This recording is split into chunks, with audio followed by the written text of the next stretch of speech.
If you feel like you're always walking on eggshells, if you feel like everything you say will be criticized or will start an argument, here's the best way to resolve that. In this video, I'm going to give you 5 steps using a true story from a client family that I've worked with. Danae and Andrew were fighting a lot. Danae told me she felt like she was constantly walking on eggshells. She said, anything I say seems to start an argument. Because of that, she started avoiding Andrew. She felt like it was easier to stay away from him rather than risk another fight. Andrew worked a lot of hours because he owned his own business. When I spoke with him, he told me several times, I'm doing this all for my family. That's my motivation. He also talked about how he wanted to give back to the world and help his employees become better people in society. He believed strongly in growth and development mindsets, and he tried to instill that mindset in the people who worked for him. But Danae felt very differently about the situation. She told me she wasn't even sure if he loved her anymore. She said, he didn't spend much time around the house. He didn't spend much time with the kids. And he rarely helped with anything around the house. She wondered if he even cared about her at all. Many times when we met, she would say something like, we didn't argue much this week. Then the next week she would say the same thing. We didn't argue much this week either. But then she would add, with a little smirk, that's mostly because we barely saw each other. She knew that wasn't actually improvement. It just meant they weren't around each other enough to fight. What she really wanted was peace, harmony, and calm in the house. Several times she was almost in tears while telling me how she felt. She said, sometimes I don't even know if I love him anymore. I don't know if I want to try to make this work out. Is it even worth it? But she did stay because of the kids. They had 3 beautiful children together, a 5-year-old daughter, a 2-year-old son, and a 9-month-old baby.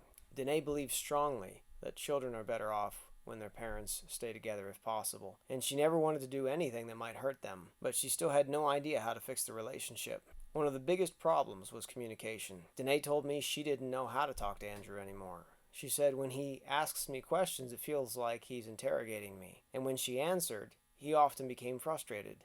Sometimes he would get upset because she didn't answer the question the way he wanted. Sometimes he would get upset because she didn't give a simple yes or no answer. Other times, he would get upset because the answer wasn't the one he had hoped to hear. So Danae felt she was stuck. I don't even know how I'm supposed to answer him, she said. From Andrew's point of view, the situation looked very different. He would say things like, I'm just asking a simple question. I just want a simple answer. But when Danae added explanations or context, Andrew felt like she was avoiding the question. He would say, why can't you just answer what I asked? So both of them felt misunderstood. Danae felt interrogated. Andrew felt ignored. Danae came to me asking for help. She wanted to stay together for the kids, but she didn't know what to do. So we started with the first step. Number 1, you must know their love language. I asked Danae if she knew her love language. Understanding someone's love language is the first step to understanding how they wanted to be treated and communicated with. Danae's love language was acts of service. That made perfect sense. Her biggest complaint was that Andrew wasn't around the house to help out with the kids or help out with the chores. Even bedtime routines were something she handled alone most nights because he was still working late trying to run his business. To be clear, Danae was very grateful for what she had. She told me, we have more than enough.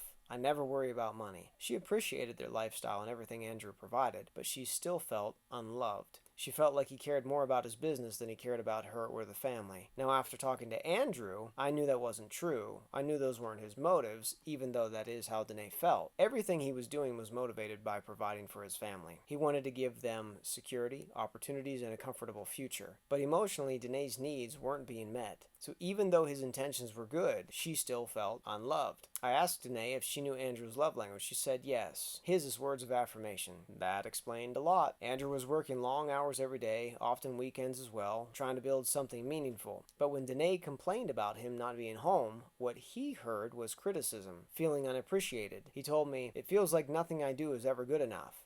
From Danae's perspective, she wasn't trying to criticize him, she just wanted help and connection.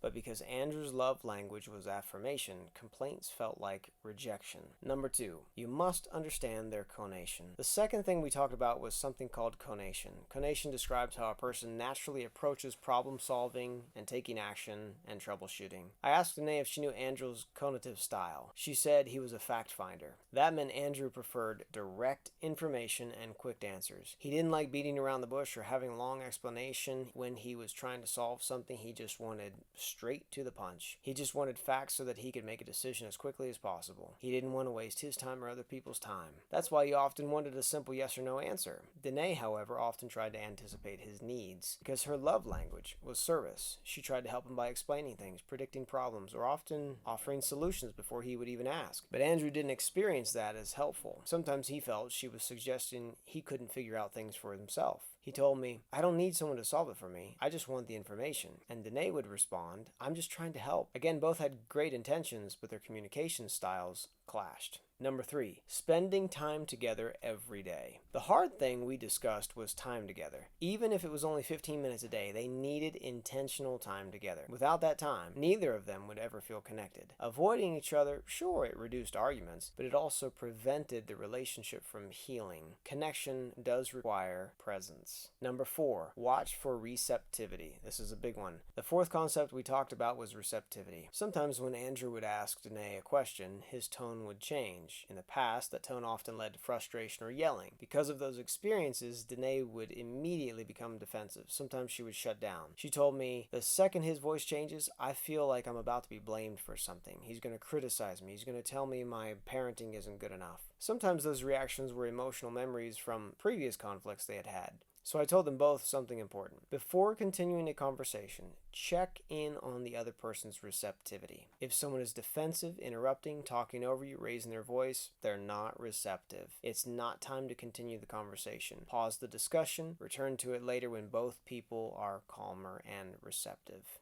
Number 5, you time versus them time. The fifth thing we talked about was something I call you time versus them time. When one person starts sharing about their day, the other person, it's common for them to try and relate by telling their story, how they did the same thing, something similar, something that made them think of. For example, Danae might start talking about something difficult that happened during the day, and Andrew might say, "Oh yeah, something like that happened to me today. Here's what it was difficult for me." His intention was to relate, but the effect on the conversation shifts it away from Danae, and when someone begins sharing, they usually want to feel heard and understood and validated. Being a good listener sometimes means asking deeper questions about their experience rather than turning the conversation back to yourself. Even well-intended relating can accidentally make the other person feel unheard. Those were the 5 things we focused on. They're very different from the reasons people usually get married. Usually the reasons people get married is because they have enough values in common, but these 5 things are the reason relationships stay strong over the long term. So to recap, we've got love language, conation, spending time together, receptivity, you time versus them time. When Danae and Andrew started implementing these ideas, things didn't change overnight. They had to practice them consistently. They had to build the awareness and the discipline to remember these concepts every time they interacted. But they did start noticing improvements. They started recognizing when the other person was becoming defensive. They started adjusting how they spoke to match the other person's love language. Little by little, the relationship started to change. It only took about 3 to 4 weeks. When we met again, they would say things like, "Things are actually going well." They told me they were spending more time together, and they enjoyed spending more time together, and they enjoyed each other's company. They still had occasional disagreements and arguments, but they were no longer avoiding each other altogether. It was a huge difference from where they started. Before, they weren't even sure if they loved each other. If you're looking for more help in your relationship, and you want to learn how to build a long-term, healthy, happy relationship where you truly enjoy spending time together, click the link in the description below. I'll give you a free report and show you exactly how to do it.